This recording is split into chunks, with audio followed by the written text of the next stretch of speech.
Criquet. Craquez. Salut Mathieu. Salut Fabienne. Bienvenue dans Bas de Carré, le podcast qui ouvre le dialogue avec les Réunionnais du monde entier. Alors ici, on reçoit des sportifs, journalistes, chefs cuisiniers, chefs d'entreprise, artistes ou encore youtubeurs, parce que chaque Réunionnais a son histoire à raconter. Ensemble, allons Bas de Carré. Allons découvrir qui ils sont et comment ils font pour garder en eux la Réunion.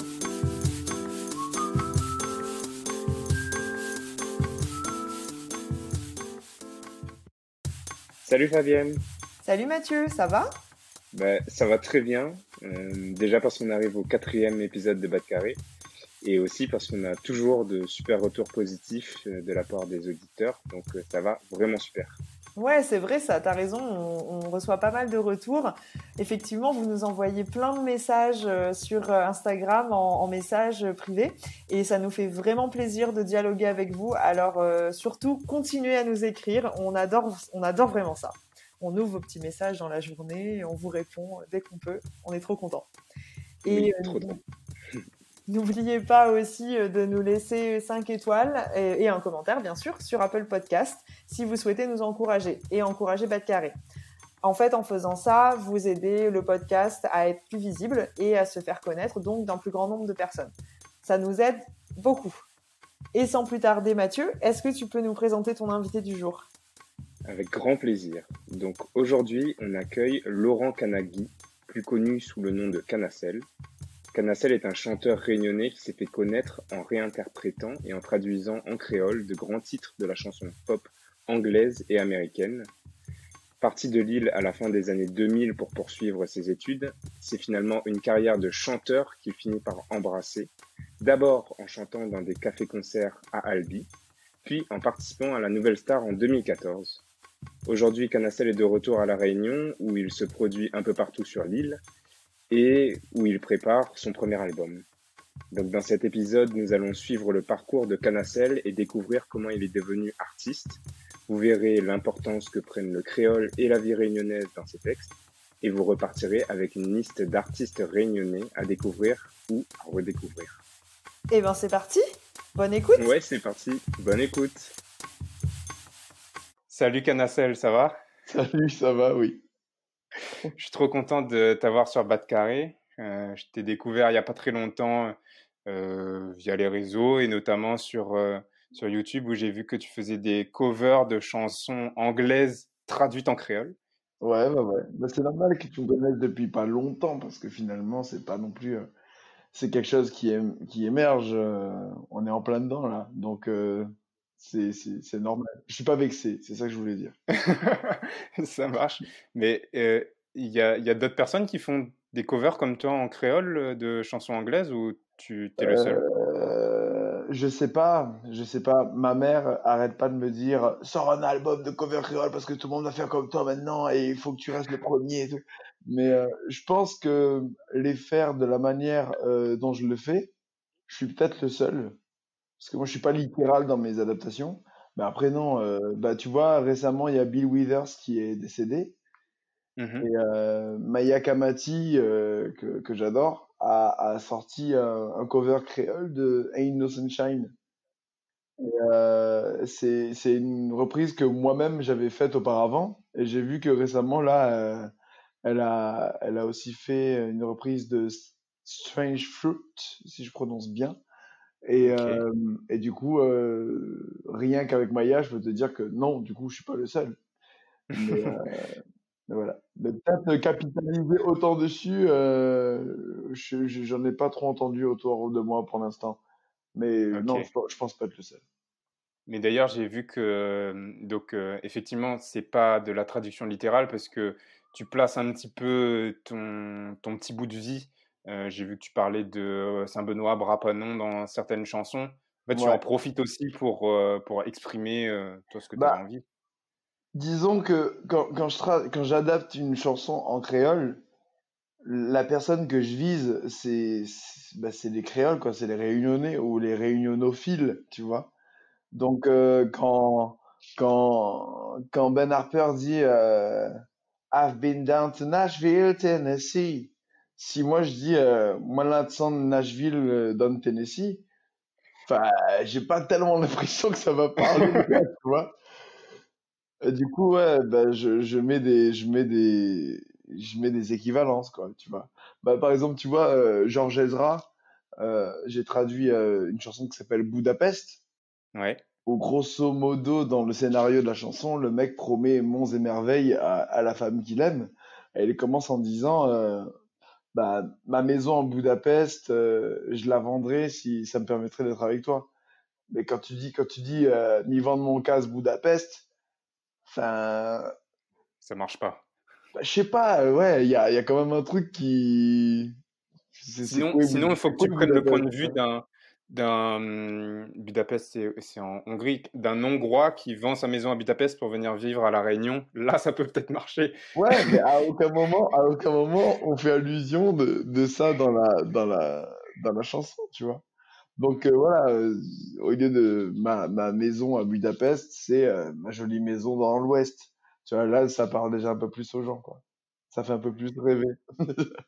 C'est con à dire, mais Ouais, c'est vrai, c'est beaucoup plus parlant. Puis ouais. même, en fait, j'avais vu un spectacle, moi, en métropole à Paris qui s'appelle Les Franglaises. Je sais pas si ça te parle. Les franglaises, non, ça me dit rien du tout. C'est des mecs qui font une sorte de concert un peu théâtre où en fait Ouais. ils vont traduire toutes les chansons françaises toutes les chansons anglaises en français, mais ils vont Ah oui. vraiment faire pour le coup de la traduction très littérale. Ah, Et c'est très donc par rigolo, ça. exemple, ouais voilà, c'est hyper drôle. Purple Rain, ça devient pourpre pluie. Et ils chantent ça et toi tu chantes ça et toi tu en rigoles et en même temps tu te dis mais en fait je chante ça. Des fois Ouais, c'est un peu ouais. bizarre de tu vois, t'as pas, c'est pas forcément des textes les plus recherchés selon les chansons qui vont mettre en avant, tu vois. Des Ah fois, tu non, te mais dis, en fait, je chante ça à tue-tête, mais ça veut dire ça, quoi. ouais, ouais, ouais. Il y a des morceaux où, pareil, tu te dis, oh, mais elle est tellement belle, cette chanson, que c'est obligé que je la traduis. Et en fait, le truc tient sur un timbre, en fait. Tu vois, genre, ah ben non, mais en fait, non, Ouais, je vais la laisser être nulle dans son coin, finalement, niveau parole. Et, ouais, c'est clair. ouais, il y a des choses qu'il vaut mieux pas adapter, en fait, parce que t'as l'impression de dénoncer un auteur, quoi. Tu vois, genre, en fait, il a rien mis dans cette chanson, les gars, voilà, c'est ça que ça dit. Ouais, c'est ça, t'es le lanceur d'alerte sur Ouais. sur les chansons anglaises qui, en Ouais. fait, Du n'ont coup, pas trop je de. préfère adapter des textes que je trouve mignons, quoi, tu vois. Bien sûr, bien sûr, et tu fais ça avec beaucoup de talent. D'ailleurs, donc je t'ai pas bien présenté. Est-ce que tu pourrais dire en quelques mots qui tu es? Oh, alors, je suis Canacel, je suis un auteur, compositeur, interprète de chansons créopolitaines. J'ai utilisé ce mot pour définir ma musique parce que bah déjà, je savais pas trop comment dire, où la situer en termes d'étiquette. Et c'est pratique d'avoir des étiquettes dans la musique. Mais pour le coup, je me suis nourri de tellement d'influences que c'est pas facile pour moi de la définir. Du coup, globalement, je pense qu'on reste quand même dans la pop. Et pour ce qui est des références, ouais, il y a beaucoup d'occidental que que j'ai filtré avec mon regard de Réunionnais pour un peu le relocaliser à la Réunion, quoi. Donc moi, j'ai grandi à Saint-Benoît, dans un quartier agricole. Donc Ouais, j'ai baigné dans la créolité la plus simple et la plus comment dire, touchante et partagée. dans les champs de Cannes, quoi. Ouais, voilà, ouais, j'ai grandi dans les rocades, voilà. Et, et, et, et finalement, chez mes parents, ça tournait à donf sur du hard rock des années 80, donc Scorpion, Ah ouais. ce genre de groupe, Toto, il y avait aussi des groupes un peu plus vieux, Led Zepp, Pink Floyd. Mais à côté de ça, voilà quoi, la créolité était partout, mais pas forcément dans la musique. Et je pense que finalement, ça m'a amené à être là où je suis aujourd'hui, c'est-à-dire à faire comment dire, le yo-yo entre identité créole et identité d'ailleurs, quoi. Quand tu dis la créolité était partout, ça veut dire que tu causais créole avec tes parents, avec ta famille ou pas du tout? Ouais. Plus avec mon papa d'ailleurs. Mon père il parlait plus Ok. créole que ma mère. Ma mère étant enseignante spécialisée, je pense que c'était pour elle important aussi hein, de d'avoir du français maîtrisé à la maison. Après non, bah, mes grands-parents, je parle créole, mes cousines, cousins, on se parlait créole, il n'y avait pas de souci là-dessus. Tes Mm. camarades de classe aussi? Oh ouais, il me semble. Je sais C'est un pas. peu Mais, vieux. ouais, j'ai pas le souvenir de ça. Non, je pense qu'il y avait un petit mélange, ouais, Après, moi, j'étais en école catholique, en école privée, Ok. et il y avait quand même beaucoup d'enfants de oreilles aussi avec nous. Du coup, je pense qu'au début de chaque année, on parlait françaiol, un truc comme ça, et à la fin, Hmm. voilà, quoi, on trouvait notre langage à nous. Mais non, j'ai pas trop eu l'impression d'avoir été forcé de choisir entre l'un ou l'autre, quoi. Ok. Oui, en fait, c'est naturel. Moi Ouais, aussi, ouais, ouais. quand j'étais avec mes camarades de classe, il y avait, alors je parlais surtout français avec beaucoup de mots créoles. Et après, avec certains camarades, c'était, je cause créole en fait avec eux parce que eux, ils causaient tout le temps créole. Oui, voilà, c'est ça. Donc, c'est vrai que t'as pas forcément à choisir, c'est pas un truc, c'est plus, Ouais, mais je c'est sais un pas, je feeling en pense fait. que l'interlocuteur et même la teneur de la conversation indique, en- indique quelle langue va être employée en fait. Je sais pas trop te dire. Si je vais devoir parler d'un petit commérage par là, bah tu vois, rien que le fait de dire ça, je te parle en créole, Dès tu que ça vois. part en ladilafé, Dès que ça part en commérage, il faut absolument. Pour les petits lads dilafés, ouais, je vais peut-être switcher en créole et si je vais devoir te raconter des trucs un peu plus tourmentés, des trucs un peu plus. Je crois que je parle de mes problèmes en français et que je parle des trucs mhm. que j'adore en créole. C'est rigolo. D'accord. Ouais, c'est drôle. Ouais. C'est peut-être, ouais, voilà, je suis pas du tout expert, mais si j'étais expert, si je devais me prendre pour un expert, peut-être que je dirais, peut-être que c'est pas les mêmes zones du cerveau qui sont utilisées quand on utilise. Je Mais sais pas comme je le trop. suis pas, ben voilà, j'assume pas mes propos Non, mais jusqu'au bout. c'est un comble parce qu'en plus, tu vois, je suis chanteur, donc normalement chanter sa douleur et tout en créole, ça devrait être mon dada, mais en tout cas, en parlant, ouais, je vais plus être à l'aise de parler ce genre de choses-là en français. Ouais.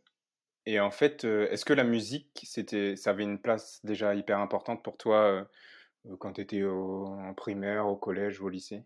Bah, en fait, je t'aurais dit non il y a quelques années, ouais. Mais là, récemment, enfin, je recolle un petit peu les morceaux et Mhm. tu vois, je réalise que finalement, quand il y avait un spectacle scolaire, tu vois, pour la kermesse où il fallait chanter, euh, je me retrouvais toujours dedans, par exemple. Tu vois. Ouais. Quand il y avait un truc à danser, quand il y avait du théâtre. En fait, le spectacle, j'ai toujours été un petit peu dedans. Mais en fait, je crois qu'à l'époque, je trouvais ça normal. Tu vois ce que je veux dire? Oui. Et je Pour toi, trouvais ça, c'était naturel, c'était ouais, facile. pour moi, c'était normal qu'un gamin à l'école soit sur la scène de l'école. Et en fait, finalement, le temps passe et tu regardes avec des yeux d'adulte les enfants qui t'entourent et tu dis, bah, en fait, non. Il y a des Mhm. enfants qui sont pas du tout intéressés par ça, qui sont parfois même apeurés par ça. Et moi, non, il n'y avait pas plus de questions que ça. Donc, plus même que la musique, je pense que le spectacle a toujours été un petit peu dans mes hobbies. Je sais pas si on peut dire ça comme ça. Ouais. Mais pas tant la musique, quoi. Enfin, s'il fallait chanter, je chantais. S'il fallait danser, je dansais. Moi, j'adorais dessiner, en fait. Et, et ma mère, en fait, aujourd'hui, elle peut me raconter que quand la pluie tombait, qu'il y avait genre une goutte d'eau qui tombait sur une moque en tôle, un truc comme ça, je pouvais chanter en rythme sur la pluie, par exemple. C'est le genre de truc, je pense que c'est le genre d'histoire qu'elle, potentiellement, elle a pu inventer aussi.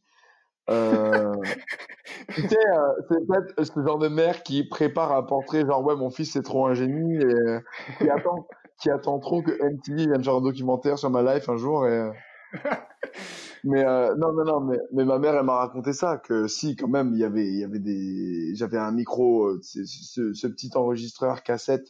Je sais pas si t'es plus jeune que moi ou pas, mais il y a beaucoup de gosses qui ont eu ce petit lecteur cassette avec un micro ou quand tu Ouais. chantais, tu pouvais enregistrer sur la cassette en fait. Et du coup, ouais, j'avais ça et c'était. Bah, je pense que ça doit exister encore, mais avec des prises USB par exemple, tu vois. Et je crois que en fait, je passais ma vie là-dessus, que je crois que je me rappelle. En fait, j'ai des bribes de souvenirs où la musique était importante, mais après, pas tant que ça non plus. Le dessin était plus important. Mais est-ce que du coup tu pratiquais la musique en dehors de l'école, en dehors de ces moments un peu particuliers qui sont la kermesse, ou pas du tout? C'était juste un Non, loisir et pas du tout. tu prenais pas de cours ou... Pas du tout. Non, non, jamais, jamais, jamais. Euh, non. C'est au lycée, hein, à la fin du lycée même, vers la terminale que je me suis mis à la guitare et à chanter.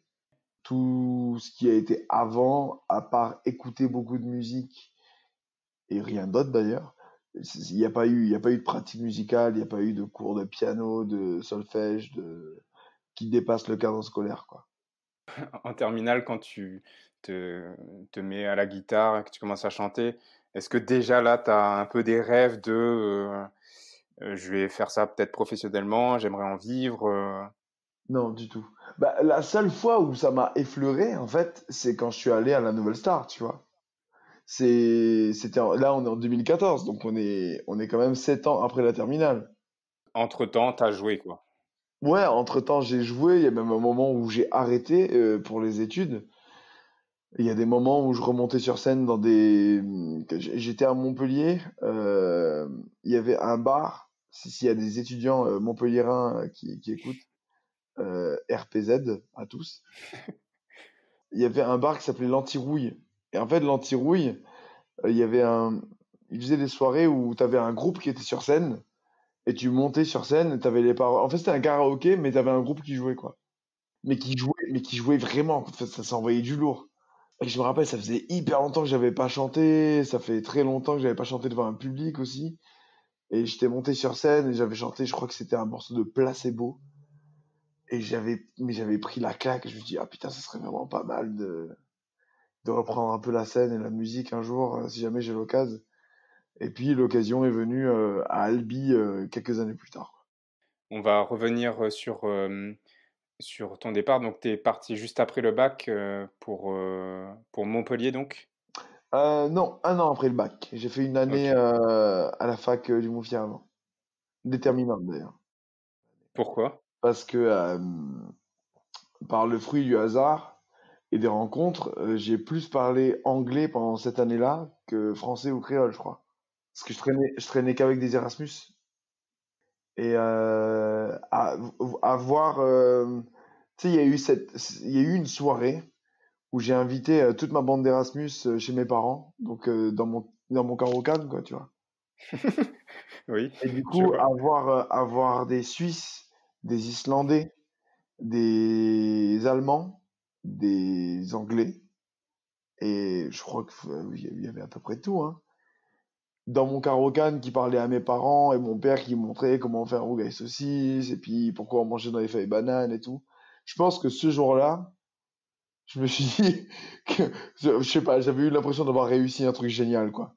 Et c'est pour ça que je te dis, c'est pour ça que je te dis que cette année a été déterminante parce que je pense que c'est l'année où le mélange identitaire en moi, j'en ai découvert le goût. Tu vois ce que je veux dire?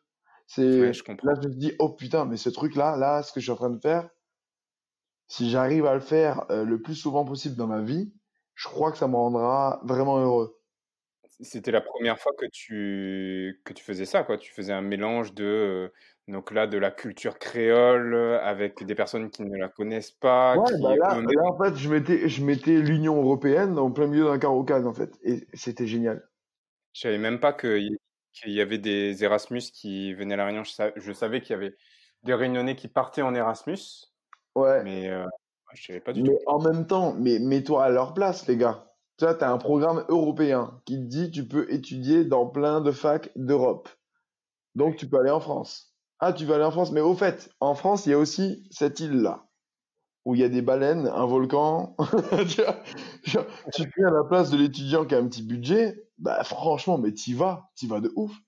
C'est vraiment la destination exotique original que tu peux pas imaginer en fait quand t'es Mais grave, suisse et mais tu vois, je sais pas s'il y a de fac à Hawaï, je sais pas du tout. Mais si par exemple, il y avait un programme qui me permettait d'aller aux États-Unis et que parmi les facs pouvant m'accueillir, il y avait une fac à Hawaï, ouais, j'aurais peut-être un petit peu réfléchi, tu vois.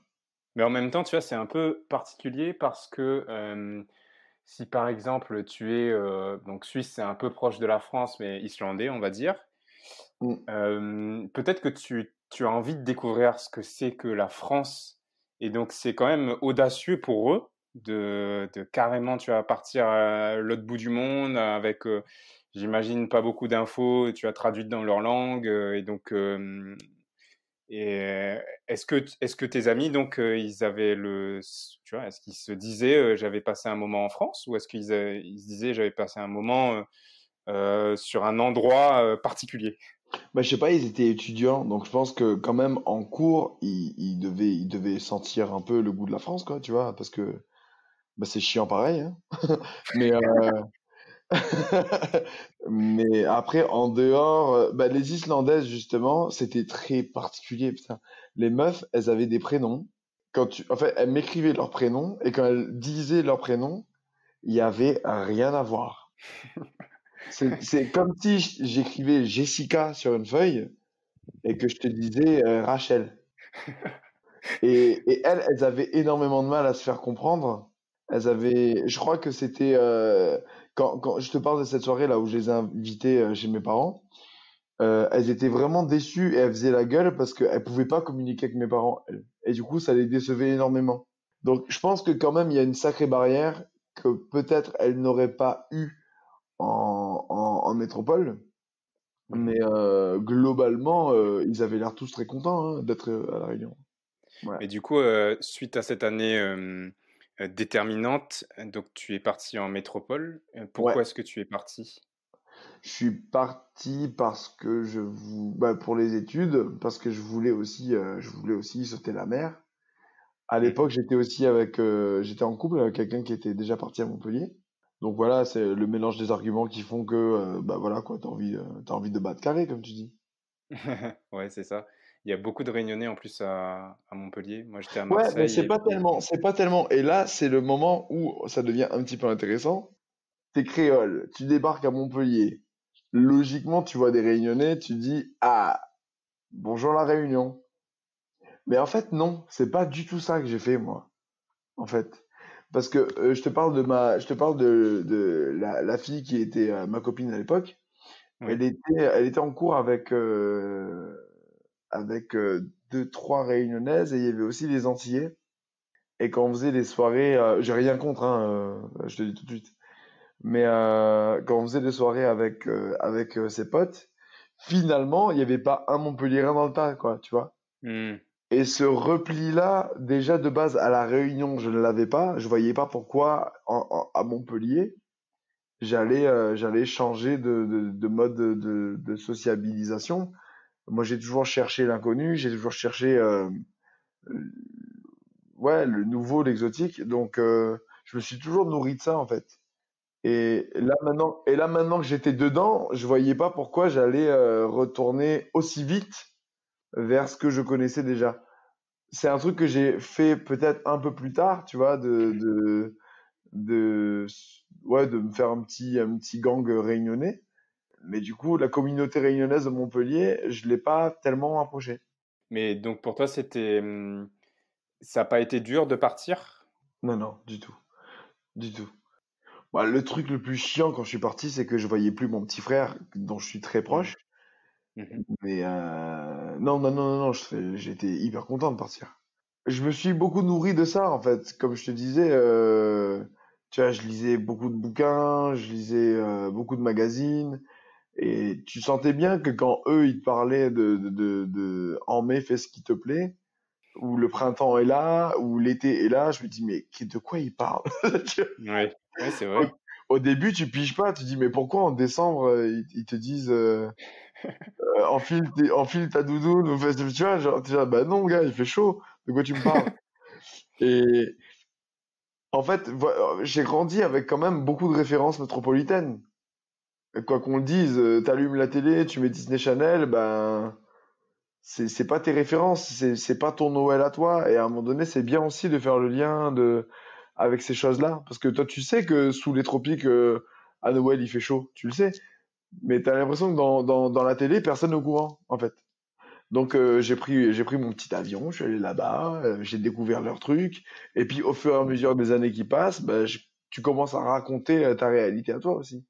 Donc je l'ai très bien vécu de partir là-bas parce que je me suis nourri, j'ai enfin mis des vraies situations sur les choses que je lisais quand j'étais gamin, et en même temps pour ceux que ça intéressait, je pouvais aussi apporter ma contre-version, quoi. Il y a tout ce côté, parce que eux, ils sont, enfin, quand je dis eux, c'est les métropolitains, ils sont aussi hyper curieux de savoir comment c'est en fait le monde inversé. Déjà de base ils comprennent pas pourquoi t'es chez eux. Ils, ils disent mais t'es réunionnais? Oui. T'as vécu sur la Réunion? Oui. Mais pourquoi? Tu es là alors? Je- Reste chez toi mec, t'as de la plage, t'as le soleil, enfin ils ont une image très paradisiaque de l'île qui est pas faussée. Mais en même temps, pour eux, être chez eux, c'est voilà, c'est le froid, c'est l'amorosité ambiante et finalement, Ouais, il y a aucun c'est- argument au fait de partir d'une île paradisiaque pour ouais, ouais. pour aller Ils sur comprennent le pas ça. continent. Bah en fait, si tu veux, c'est un petit peu le truc qui ferait que eux, ils s'acharnent au travail, c'est pour quitter la métropole et aller sur une île, quoi. Oui. Et Donc le chemin, que les choses inversent, c'est trop bizarre. ouais, ouais, ouais, ils l'imaginent pas forcément dans ce sens-là. C'est rigolo. Mais après, Ouais. tu sais, je connais beaucoup de Réunionnais, beaucoup de métropolitains qui étaient pas du tout d'accord avec l'idée de passer les fêtes dans la chaleur, quoi. Ça casse leur idée, leur concept de Noël. Exactement. C'est Noël, c'est cheminée, c'est la neige, c'est peut-être le ski aussi. Et quand je leur disais que moi, Noël et les fêtes, bah, déjà, Nouvel An, il y avait moyen que ça finisse sur la plage, en short. Là, il y avait un bug dans le système. Ouais. Ouais. Mais c'est bizarre ça quand même, hein. Je trouve que des fois ça, on peut rencontrer des gens qui ont une vision tellement centrée sur eux-mêmes qu'ils peuvent pas accepter qu'il y ait peut-être 50% de la population qui vivent un Noël au chaud. Et Ouais. je trouve ça quand même assez étrange de se dire bah non, Noël ça peut pas être comme ça, comme si Noël c'est imposé que c'est le froid et c'est tout Mais et en même temps, c'est peut-être un peu le cas. Je te disais que moi, j'ai grandi avec des références qui n'étaient pas les miennes. Dis-moi à quel moment un enfant réunionnais, quand il regarde la télé, il voit des gens à Noël en short et en maillot de bain. En vrai. jamais, hein, jamais. Franchement. À part un téléfilm avec je sais pas qui va faire Noël à Hawaï. Enfin, franchement, je suis désolé, mais Noël en rouge flocon, il y a que chez nous, quoi, qu'on voit Oui. ça dans la vraie vie. Si tu mets un écran de télé nationale dessus, c'est rare, quoi. Enfin, les sujets sur les dom-toms sont rares, mais n'en parlons pas des fictions ou des représentations de la culture populaire des fêtes de fin d'année sous les tropiques. Enfin, ça n'existe pas. On peut pas. Donc, déjà que nous, enfin, que je dis nous, déjà que moi, dans ma tête, il y avait une place assez importante accordée à Noël dans la neige, alors que je ne vivais pas du tout Noël dans la neige. Imagine eux, quoi, qui vivent Noël dans la neige et qui n'ont jamais aucune image qui leur montre autre chose, quoi. Donc, je C'est comprends vrai. ce que tu veux dire. C'est bizarre qu'ils soient aussi centrés sur eux, mais en même temps, si tu as pas la démarche de rechercher, de parler à des réunionnais, tout ça, bah, t'en entends jamais parler finalement. Ouais, faut que ce soit proactif de leur part parce que Ouais, ouais, carrément. la place qu'on occupe effectivement dans la culture française métropolitaine Hmm. elle est tellement Bah infime. oui, oui, oui. Mais quand je dis ça, enfin, j'allais dire, il n'y a pas d'amertume. Bah si, il y en a toujours forcément un peu, parce que Mhm. t'aimerais bien être plus représenté que ça. Mais Ouais. je crois que le chiffre, il était horrible. Le chiffre de sujets de la télé nationale, donc là on parle de service public, hein, Mhm. qui parle de la Réunion en pourcentage, Déjà, c'était 0, et Sachant qu'on est 800 000. je crois, attends, 800 000 à La Réunion. Ouais. Rajoute les Antilles, rajoute la Ben ouais, bien Guyane, sûr. rajoute Mayotte. Et du coup, attends, je crois que c'était 0, et si j'abuse pas, c'est possible, qu'il y avait un 0 derrière la virgule. Bon, en tout cas, ça m'étonnerait pas du tout. Et là, on avait un pourcentage. Et tu te dis, mais ouais, il y a un blême, quoi. Parce que j'ai aucun problème avec le drapeau bleu, blanc, rouge en ce qui me concerne, et ça, c'est des propos qui n'engagent que moi, tu vois. Ouais. Mais j'aimerais bien que le drapeau bleu, blanc, rouge, il ait aucun problème avec moi aussi. Ouais, c'est vrai. Faut que ce soit réciproque et que, certes, on grandisse avec cette double culture et donc que la Hmm. culture française nous apporte beaucoup, mais il faut pas oublier que nous aussi, on doit apporter à la culture française et que elle soit prête à recevoir toute cette richesse, Bien sûr, tout ce mais qu'on a à dire, tout ce qu'on veut dire. tu parles d'une culture, mais ouais, il y a tout. Quand tu regardes les écrits ultramarins, mais c'est formidable. C'est une source incroyable d'inspiration.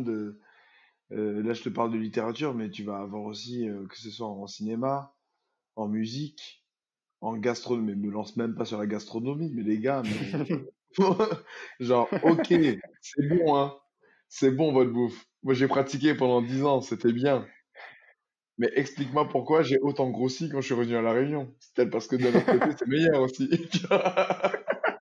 Ah, c'est pas mal. Ah, c'est bien ça. J'avais jamais vu les choses comme ça pour, pour justifier toute prise de poids pendant les vacances. Mais bien sûr, je veux dire, c'est bon chez vous, mais c'est meilleur chez nous. On est d'accord là-dessus. Tu Je voulais voulais revenir revenir sur quoi? avec toi, ouais, Ouais. du coup, sur tes débuts sur scène qui tournaient à la Nouvelle Star. Est-ce que tu peux Ouais. nous parler un petit peu de ces années-là où tu te Ouais, bah produisais ouais. donc Bah, en fait, quand je suis arrivé à Albi, j'étais en formation d'assistant social. Et en fait, sur le chemin de l'école, il y avait un bar qui s'appelait, il s'appelle plus parce qu'il a fermé, qui s'appelait le Central Park. C'était un bar musical avec une scène ouverte et je passais devant tous les matins quand j'allais en cours. Et puis un jour, quand je rentrais de cours, que je rentrais chez moi, il y avait les musiciens qui étaient en train d'essayer des instruments parce que le mardi c'était scène ouverte. Et en fait, je me suis dit, ah ben tiens, je passerai peut-être ce soir, tu vois, pour écouter un peu de musique, pas pour chanter. Et puis j'étais avec une pote qui faisait la route avec moi. Et vite fait, j'ai glissé que je jouais de la musique et que je chantais. Et qu'il y avait scène ouverte que j'aimerais bien écouter. Du coup, le soir, je reviens dans ce bar. Je crois qu'à ce moment-là, ça faisait facilement 5 6 mois que j'avais pas joué de musique en public. Et en fait, quand j'arrive dans le bar, il y a toute ma classe qui est ah là. ouais, Ouais. Parce incroyable. qu'en fait, la collègue à qui j'ai parlé, elle a dit, non, mais en fait, il y a Laurent, en fait, il est musicien, et en fait, il va chanter ce soir dans un bar et tout, donc soirée au bar ce soir et tout. C'était ta première agent. Ouais, ouais. Elle s'appelait Marion. Et, j'ai perdu cette amie, mais ça a été probablement euh, le premier vrai encouragement hyper motivant que j'ai eu à faire de la musique tout le temps, tout le temps, tout le temps, tout le temps. Et je pense que même derrière ça, ma carrière, c'est le plus beau cadeau que je peux lui envoyer de là où elle nous regarde maintenant, quoi. Mais du coup, ces scènes-là, elles se sont vraiment enchaînées. Toutes les semaines, j'y étais. Et puis à un moment donné, ça a commencé à me rapporter de l'argent. Parce que quand l'été arrivait, le patron du bar, qui m'avait un petit peu remarqué, il m'avait demandé si ça me dérangeait pas de chanter sur sa terrasse, quoi. Donc ça a commencé comme ça. Et puis j'ai eu mon diplôme d'assistant social en 2014. Et j'ai pas trop cherché de travail après ça. Par contre, voilà, j'avais eu une solide expérience de scène pendant tous les étés entre 2010 et 2014 à Albi. Mhm. Et je me suis dit que peut-être il y avait moyen à un moment donné d'aller se frotter à des avis professionnels. Et je trouve que les télécrochets, c'est un outil vraiment formidable pour ça, parce que ça donne accès à vraiment une mini machine du show business à n'importe qui, en fait. Le gars qui est Ouais. dans son petit village de France, en fait, à un moment donné, pendant l'espace d'un week-end, il va pouvoir approcher du show business et soit se faire démonter, se faire jeter de manière très brutale, soit à un moment donné être encouragé, avoir un petit peu cette ce petit aperçu des paillettes, tu vois, les écrans, les caméras, et là Et tu te ça dis te ah faisait pas putain, peur? ah non du tout, mais non, mais et c'est là que tu dois mettre ça en lien avec ce que je disais tout à l'heure sur le côté du spectacle. Le spectacle pour moi ça a toujours été normal. Dans ta nature. Ouais, j'ai jamais eu de problème avec ça. La prise de parole en public, ça a jamais été un problème pour moi. Donc à un moment donné, tu capitalises aussi. Et là, c'était l'occasion pour moi de capitaliser un peu. Et qu'est-ce que ça t'a apporté? Ah ben, en fait, à la Nouvelle Star, je sais pas si t'as beaucoup regardé ce format ou pas du tout. Je t'avoue que la nouvelle star, pas trop. J'ai beaucoup regardé The Voice récemment. Ouais. Bah en fait, à une certaine époque, le crédit qu'on accorde aujourd'hui à The Voice, c'est la Nouvelle Star qui l'avait. Parce que Ah oui, tout à fait. avant, en face de la Nouvelle Star, il y avait la Starac. Ouais, c'était deux gros Et, mastodontes.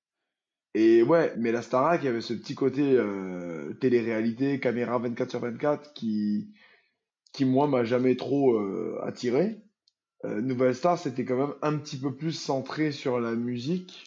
Et c'est ça qui m'avait attiré. Moi, tout ce que je voulais, c'était chanter. Que les gens me voient me brosser les dents, ça m'a jamais attiré, quoi. Quand t'assistes à tout, je sais pas, moi je trouve qu'on perd un peu la magie. C'est un petit peu un tour de magie, un concert, tu vois ce que je veux dire?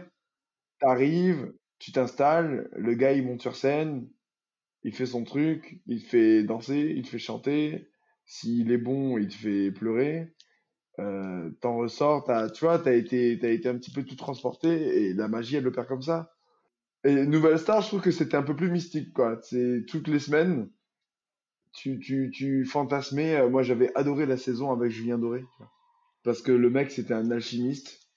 Il l'avait bien compris d'ailleurs, la prod. Il y avait une émission où c'était le public qui choisissait les chansons que les candidats allaient chanter. Alors, je sais pas si c'était vrai, parce que bon, c'est quand même, voilà, c'est du show business.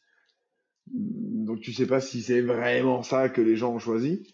Mais en tout cas, il y avait une émission où le public, entre guillemets, avait choisi Moi Lolita pour Julien Doré. Et en fait, ce Il a jour-là, transformé le son. ouais, et ce jour-là, je pense que tous ceux qui regardaient la Nouvelle Star à l'époque, ils se souviennent de cette soirée, quoi. Parce que c'était la grosse clacasse. Le mec, c'était impossible de faire ce qu'il a fait avec sa chanson et il est arrivé.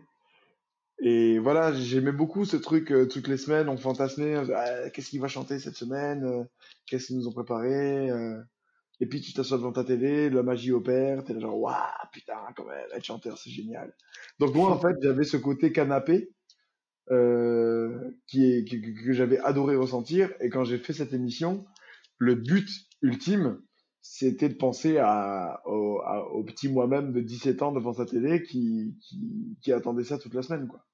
Donc j'y suis allé un petit peu naïvement, en pensant qu'avec un petit sourire ça allait passer, et deux trois Mhm. jolis accords et un petit grain de voix, tout ça.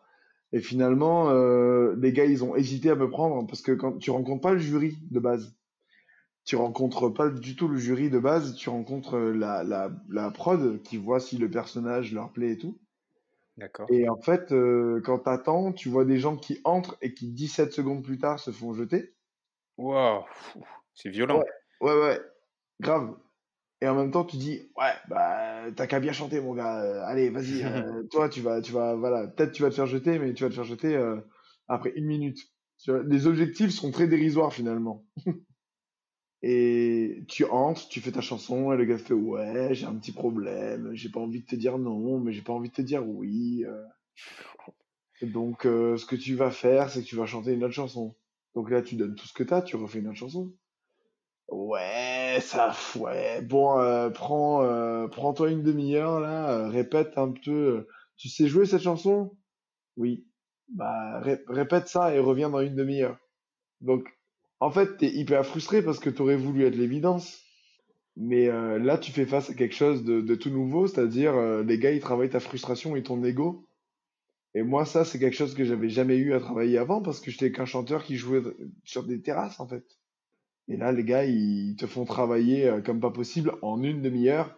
Donc, je pense que déjà, rien que cette phase-là, elle m'a fait progresser de 2 ans de travail si j'avais jamais fait Nouvelle Star, en fait. Parce qu'ils m'ont frustré, ils m'ont frustré, ils m'ont un peu snobé et ça m'a donné envie de travailler beaucoup. Et du coup, je me suis découvert un sens de l'effort que j'avais jamais exploité avant. Et là, je te parle que de la première étape. Tout le reste, ça a été encore plus haut, quoi. Parce que du coup, ça a duré. T'as poursuivi l'aventure Bah, en fait, la après ça. prod, elle m'a fait ce ping-pong-là 2 fois après. C'est-à-dire, je reviens avec une nouvelle chanson, ils me disent, ouais, c'est cool, mais en fait, travaille ça plutôt. Et en fait, pendant toute la journée, ils m'ont fait sortir, entrer, avec des nouvelles chansons. C'était fatigant. Et finalement, ils m'ont dit oui. Je crois qu'en fait, ce qui ont fait qu'ils m'ont dit oui, c'est que j'ai changé les paroles d'une chanson. À un moment donné, j'ai dit, ouais, j'aimerais bien que la nouvelle star m'ouvre grand ses bras ou un truc comme ça. Et en fait, ils ont éclaté de rire et ils m'ont dit, ok, c'est bon, allez. Et le lendemain, du coup, j'ai fait face au jury.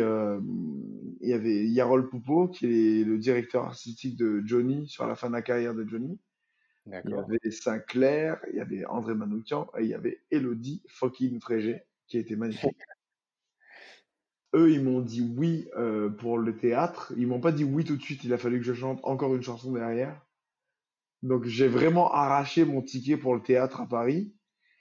Et après, à Paris, c'était quelques mois plus tard, euh, j'ai fait toutes les épreuves jusqu'au ce qu'on appelle les PBO.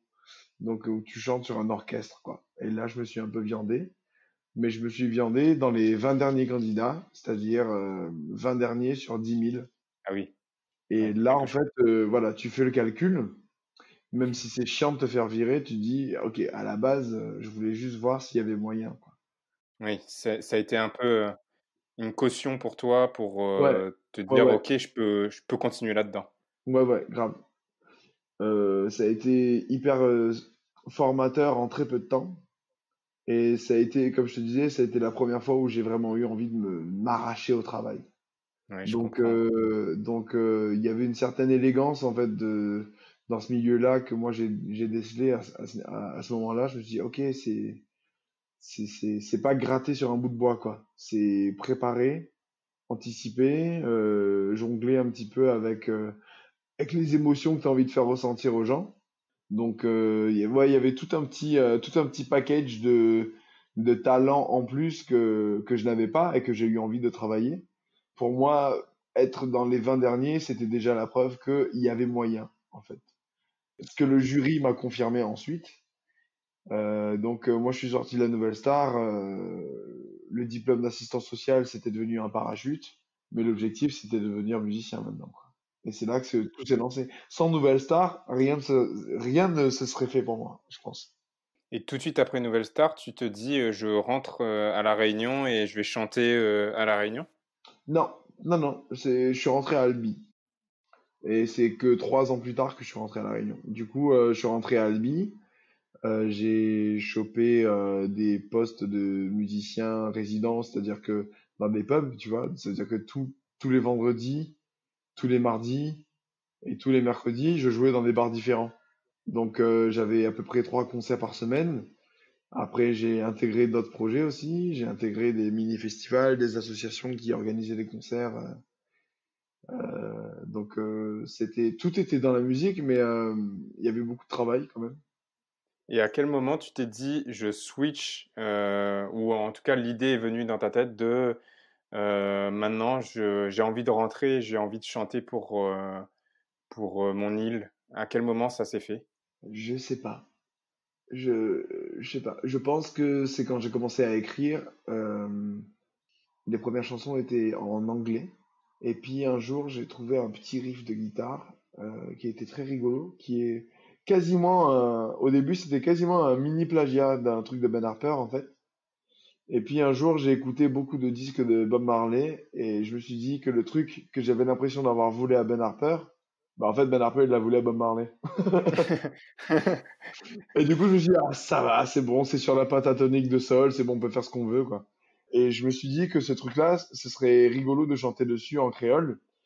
Et c'est là que j'ai écrit une chanson qui parlait de ma ville, de Saint-Benoît. En l'enregistrant, en fait, quand je l'ai fait écouter à mes copains métropolitains qui ne connaissaient pas du tout un mot de créole, et que j'ai vu qu'ils adoraient, que ça les faisait danser, et qu'ils se sont dit, ah bah tu vois, la musique réunionnaise, je connaissais pas, et finalement c'est génial, et moi j'avais envie de leur dire, non mais ça c'est pas de la musique réunionnaise les gars, C'est- là c'est moi qui ai fait un truc de guitare et je chante en créole dessus. Et ils m'ont dit, ouais mais ça va très bien du coup. Et je pense que c'est là où je me suis dit, ok, là on a un truc, tu vois, là on a vraiment un truc. Et du coup j'ai continué à composer sans penser au créole. Je composais des trucs comme si c'était un chanteur anglais qui allait chanter dessus. Et Ok. après, au moment d'écrire des paroles, là, j'écrivais en créole dessus. Et c'est comme ça qu'en fait, peu à peu, le projet Canacel est né, quoi. Pourquoi est-ce que tu parles de projet quand tu parles de Canacel? Parce que c'est toi Canacel. Ouais, mais à l'époque, pas du tout. À l'époque, j'étais Lolo, parce que mon prénom, c'est Laurent, tu vois. Et que j'ai voulu un nom de scène qui soit en lui-même une espèce d'opposition, quoi. Opposition entre quoi et quoi? Bah, tu vois, quand tu dis canas, tu t'attends à sucre après. Tout à fait. Ben, en fait, non. Mhm. Tu vois, c'est un petit plot twist dans mon nom. Et je voulais un nom qui déjà comporte une opposition, quoi. Ce sucré-salé, ce mélange de saveurs, ce blanc contre noir, ce métropole contre créole. Enfin voilà, il y a une dualité dans l'ensemble de mon projet musical Ouais, que je dès voulais, l'identité. ouais, que je voulais retranscrire dès le nom. Et en fait, Canacel, c'est ça. C'est un hommage à ma famille, parce que mon nom de famille, c'est Kanagi. Et moi, comme je t'ai dit au début, j'ai grandi dans un quartier qui est dans un carreau-can, tu vois. Donc je voulais un peu porter cet héritage canne à sucre et tout, et en même temps apporter mon grain de sel dans l'histoire et faire la promesse que rien n'allait se passer comme prévu. Toujours une surprise. Ouais, Ouais, ouais, toujours une surprise. j'aime beaucoup l'idée que quand on écoute une chanson de canne à sel, il y aura toujours un moment où le sourcil se lèvera en mode genre ah ouais. Et en fait voilà, ce nom canne à sel, c'est un peu la promesse de ça pour moi. Je voulais aussi qu'on aborde le créole. Ouais, Justement, alors j'ai vu sur ton compte Instagram que tu mettais parfois un peu, tu as des photos de tes textes, du moment où tu écrivais, où tu ouais, traduisais, où tu mettais justement ta patte et ce que tu avais envie de dire dans les chansons que tu traduisais, entre guillemets. ouais. Est-ce que pour toi c'est difficile d'écrire en créole parce que c'est une langue qu'on n'apprend pas à l'école, donc c'est une langue qui est parlée, mais pour l'écrire c'est tout autre chose. Donc je voulais voir un peu toi si tu avais des difficultés là-dedans. Je crois que, en fait, alors, c'est pas facile au début, parce Mhm. que je sais pas comment tourner les phrases pour qu'elles claquent. Moi, j'aime bien la poésie quand elle prend pas de temps, tu vois. Je suis quelqu'un qui cherche beaucoup ses mots quand il parle, tu vois, ça fait 4 heures qu'on parle déjà quand même. Non. Mais, mais, je veux dire,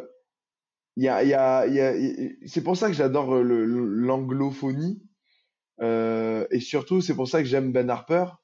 C'est parce que au-delà de la douceur de ses arrangements, de sa voix, de sa guitare slide, en fait, ce mec, quand il écrit des chansons et quand il a des choses à dire, il lui faut aller grosso modo, il lui faut 8 mots et il te retourne la tête, en fait.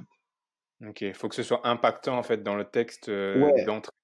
ouais. Et du coup, je pense que moi, ma difficulté d'écrire, elle vient de cette quête-là, de cette quête de la formule, en fait, de la punchline, tout simplement. Et je dis pas que j'y arrive, mais je pense que c'est ça qui me rend l'écriture difficile au début. Et c'est ça aussi qui fait que je prends confiance au fur et à mesure et où aujourd'hui l'écriture en créole devient systématique pour moi. Ça devient aussi facile que d'écrire en français ou en anglais, quoi. Et au début, c'était pas du tout le cas. Et qu'est-ce que tu essaies de faire passer dans tes textes? Est-ce qu'il y a un message global que tu as envie d'exprimer ou c'est différent en fonction des textes? Non, je crois pas avoir de credo ou de. Je pense que c'est un mélange de tout.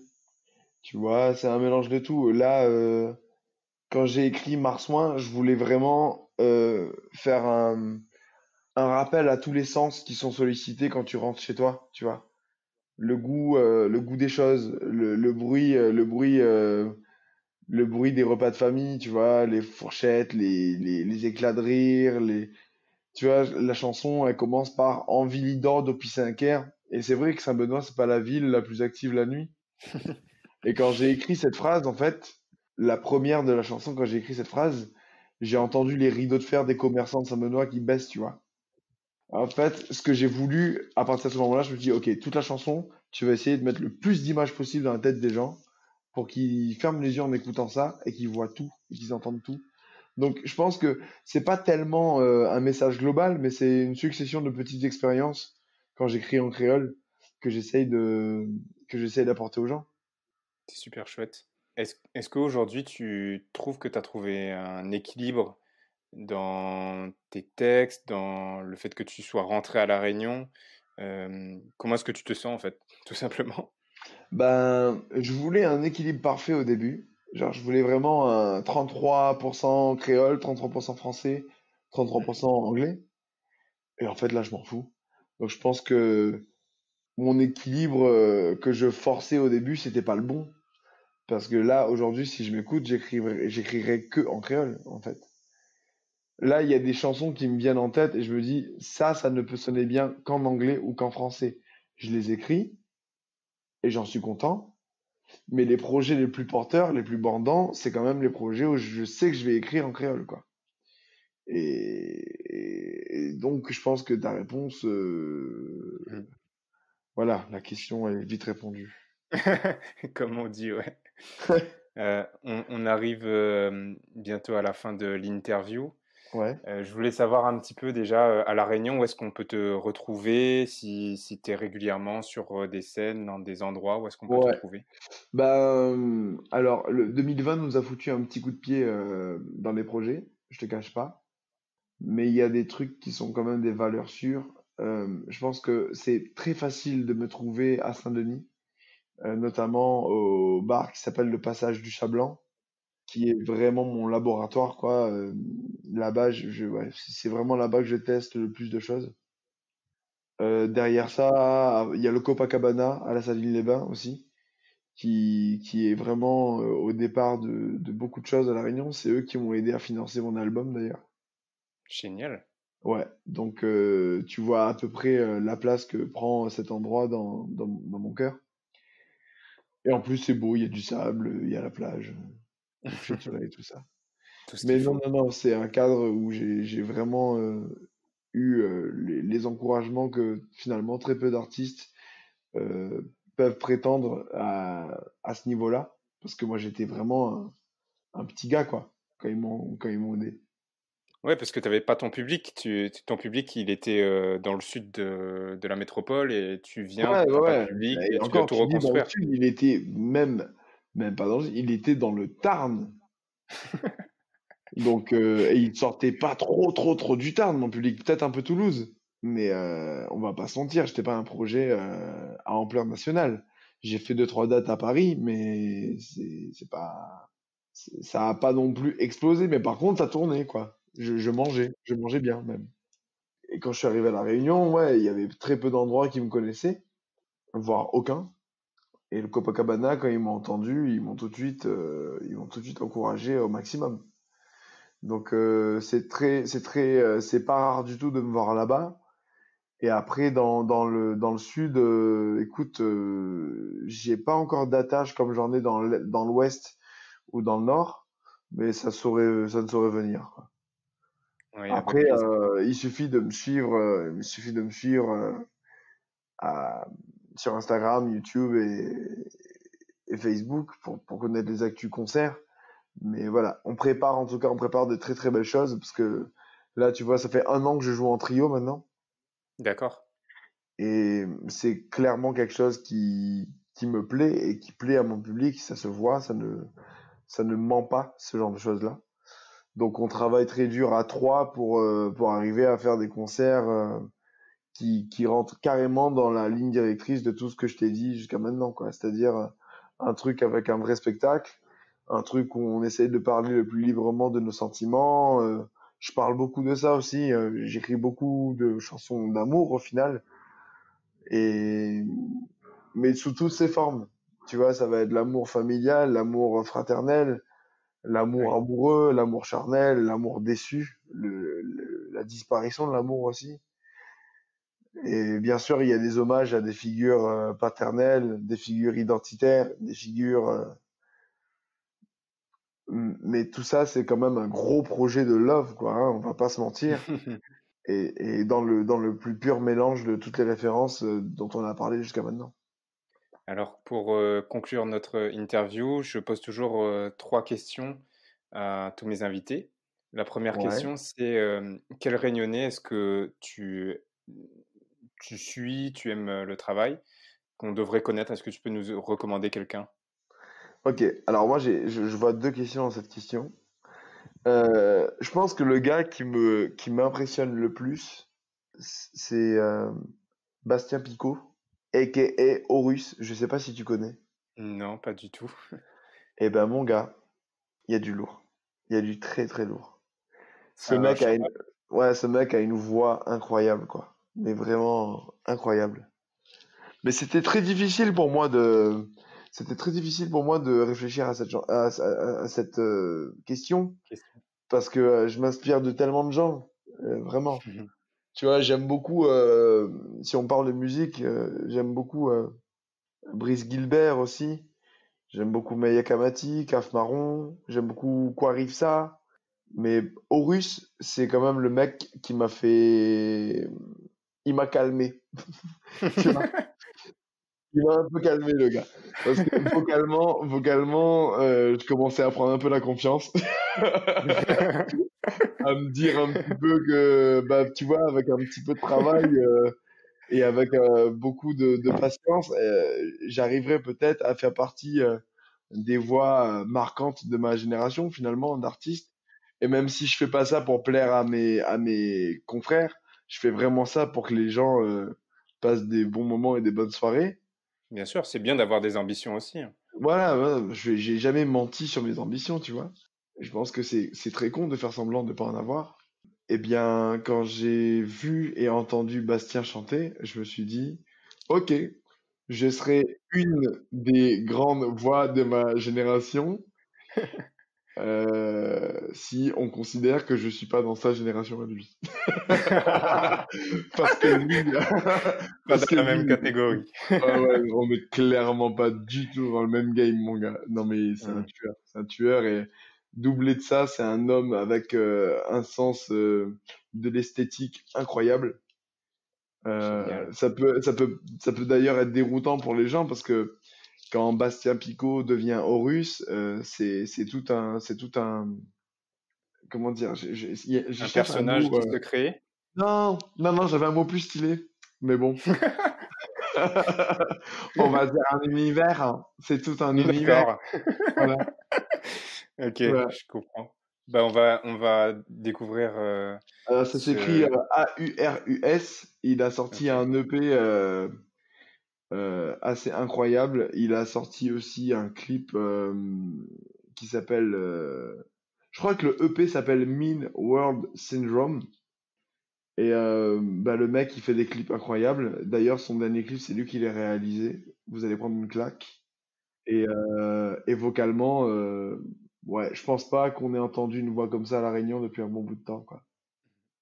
Donc ça, c'est le Réunionnais que je suis le plus. Et après, tu me demandais le Réunionnais qu'on devrait tous connaître. Et Bah, c'est déjà pas mal, hein. je pense que... Non, mais j'avais une réponse de Miss Réunion. Vas-y, dis-nous.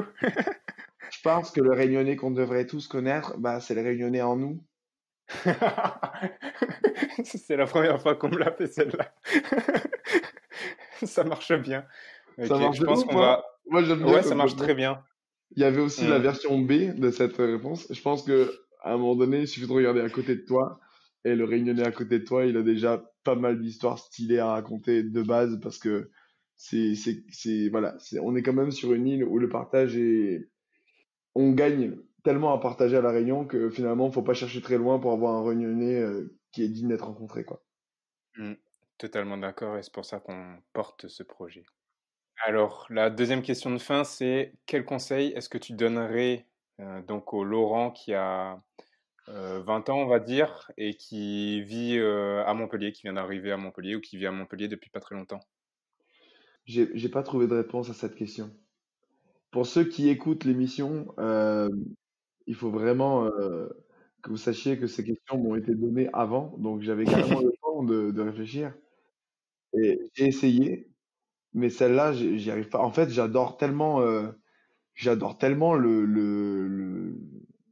comment dire, le scénario qui m'a mené jusqu'à où je suis aujourd'hui, que j'ai envie de dire que le gars de 20 ans, dans son côté paumé, il a quand même réussi à bien s'en sortir, quoi. Donc, franchement, genre, réfléchis pas trop, voilà. Fais comme tu fais. Mais ouais, j'ai énormément de chance d'avoir d'avoir une vie qui n'est pas, voilà, enfin, je regrette pas grand-chose. Et en fait, et moi, on m'a vraiment tendu la main à chaque fois que j'en avais besoin. Et j'oublie rien, en fait. J'oublie rien de tout ça. J'ai demandé de l'aide, j'en ai eu. Et aujourd'hui, bah, je suis un gars qui est très content de ce qu'il fait, qui a envie de travailler encore plus pour être encore plus content de ce qu'il fait. Et ouais, enfin, franchement, je changerais rien. Ah si, je lui dirais de quitter la meuf quand même. Mais C'est en le même genre de temps, conseil. même de cette rupture-là, tu vois, j'ai réussi à en T'as tirer des énormément de choses. apprentissages, Ouais, ouais, bien ouais. sûr. Et donc la dernière question, est-ce qu'il y a une expression créole que tu aimes et que tu souhaiterais nous partager? Ouais, alors c'est pas du tout une expression créole, C'est pas mais, grave. mais en fait, tu sais que la Réunion a une devise? Une devise, non? Ouais. Eh ben ouais, quelle folie, n'est-ce pas? Bah ouais, Et la non, je savais devise, pas. en fait, c'était la devise de la Compagnie des Indes. Donc de base, c'est pas un truc Ouf, de base très feng shui, tu ouais, vois. Mais, non. mais la phrase est belle et stylée, et je trouve que les Réunionnais gagneraient énormément à l'appliquer, parce que finalement, ils l'appliquent déjà un petit peu au quotidien, mais si on la porte le plus loin possible, on réussira à porter tous les beaux messages qui sont, qui sont sur notre île, quoi. Et en fait, cette expression, elle est en latin, c'est florebo quocumque ferar, et ça veut dire en français, je fleurirai partout où je serai porté.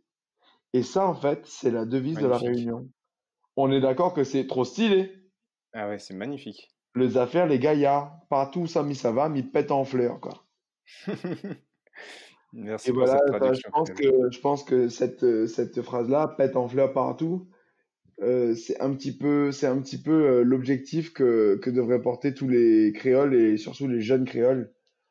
Genre de pas se renfermer, de profiter de chaque endroit où ils sont pour s'épanouir et d'apporter un petit peu plus à leur créolité, à leur identité. Et après, de toute façon, toutes ces choses-là, on les met en commun quand on revient au pays et on grandit ensemble, quoi. Parce qu'on est très jeune comme pays, tu vois.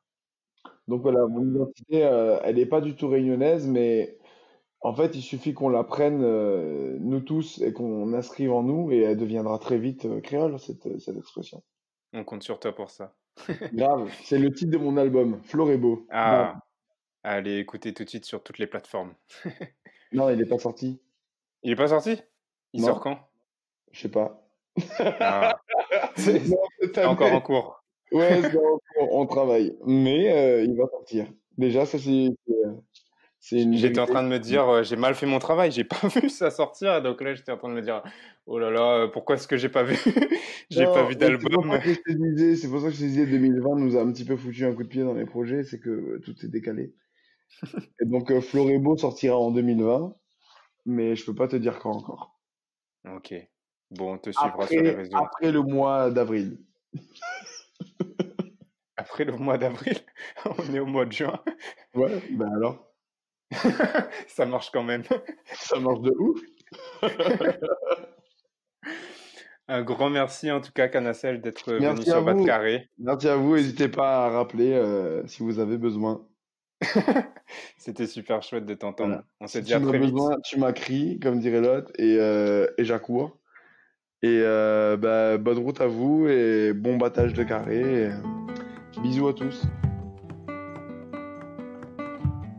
On espère que cet épisode vous a plu. Pour nous aider à trouver des invités toujours plus extraordinaires, laissez-nous une note sur Apple Podcast, 5 étoiles de préférence.